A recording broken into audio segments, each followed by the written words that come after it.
महायुति से लेकर राज ठाकरे और उद्धव ठाकरे से लेकर कांग्रेस तक जिन पार्टियों के नतीजे सबसे ज्यादा अहम और सबको मायने रखते हैं, ऐसे महाराष्ट्र के बीएमसी इलेक्शन की हम बात कर रहे हैं। और देखिए, अब लगातार जो नतीजे हैं वो सामने आ गए हैं। बीजेपी सबसे बड़ी पार्टी बनकर उभरती हुई नजर आ रही है। ऐसा लग रहा है कि 25 साल बाद बीजेपी का मेयर जो है वो महाराष्ट्र में बनेगा। 120 सीटों पर बीजेपी लगातार आगे चल रही है। वहीं शिवसेना यूबीटी की अगर बात की जाए, राज ठाकरे और उद्धव ठाकरे जो कई साल बाद अपनी तमाम विचारधाराओं को भूलकर एक साथ एक प्लेटफॉर्म पर आए थे इस बीएमसी इलेक्शन में, क्योंकि ये आखिरी किला एक तरीके से माना जा रहा था, जिसको बचाने की कोशिश, जिसको बचाने की कवायद लगातार ठाकरे ब्रदर्स की तरफ से की जा रही थी। लोकसभा में शिकस्त, विधानसभा में शिकस्त, और उसके बाद अब बीएमसी चुनाव से बहुत ज्यादा उम्मीदें ठाकरे ब्रदर्स को थी, लेकिन यहां पर उनको भी एक बड़ा सेटबैक होता नजर आ रहा है। 71 सीटों पर वो आगे चल रहा है। वही कांग्रेस को भी एक बड़ा झटका यहां पर लगता नजर आ रहा है। कुल 12 सीटें कांग्रेस को यहां पर मिलती हुई नजर आ रही हैं। इन चुनावों में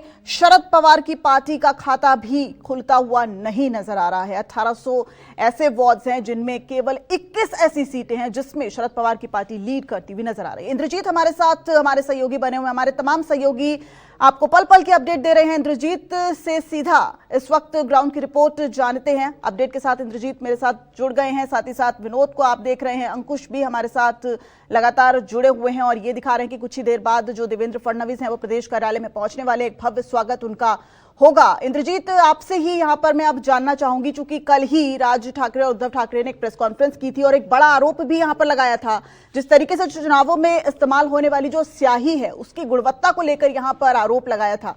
क्या लगता है कि बहुत जल्द एक बार फिर प्रेस कॉन्फ्रेंस के माध्यम से वो सामने आने वाले हैं?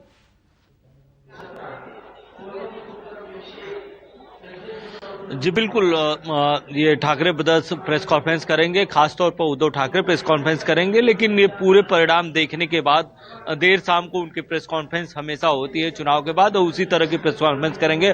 और जैसा कि कल उन्होंने आरोप लगाया था कि चुनाव में धांधली हुई है, खासतौर पर जो स्याही का उदाहरण उन्होंने दिया था कि जो इंक है वो मार्कर से लगाई जा रही है और ये इंक तुरंत मिट जा रही है, तो निश्चित तौर पर ये आरोप एक बार फिर वो उठाएंगे कि चुनाव में धांधली हुई है, धन बल का प्रयोग हुआ है, जैसा कि बार बार वो उनकी तरफ से आरोप लगाया जा रहा था कि बीजेपी के लोग पैसे बांट रहे हैं।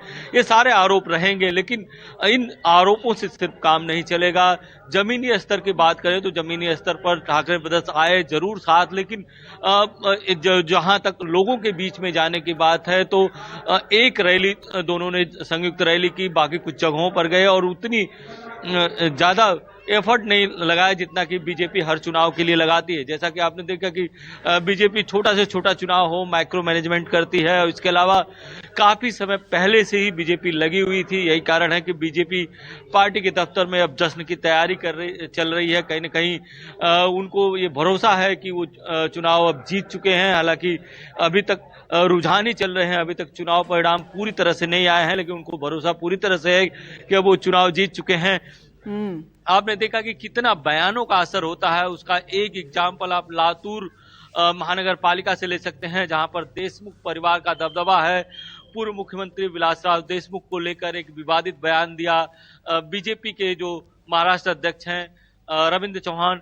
इसके बाद वहां का पूरा समीकरण बदल गया और वहां पर कांग्रेस वहां पर सत्ता में आ गई है और कांग्रेस का मेयर वहां पर बैठने जा रहा है। और उस बयान की बात करें तो उसमें उन्होंने कहा था कि जिस तरह से बीजेपी के कार्यकर्ताओं का उत्साह दिख रहा है, ऐसा लग रहा है कि विलासराव देशमुख को लोग भूल जाएंगे।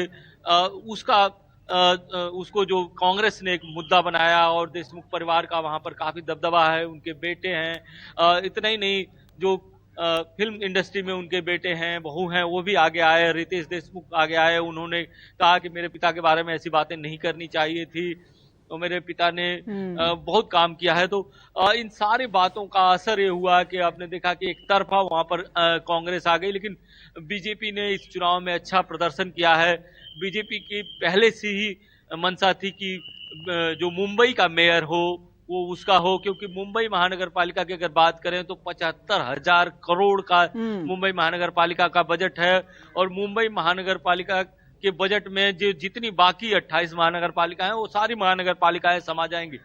तो सबसे बड़ी कब्जे की जो कोशिश थी, सत्ता पर काबिज होने की कोशिश थी, वो बीएमसी को लेकर थी।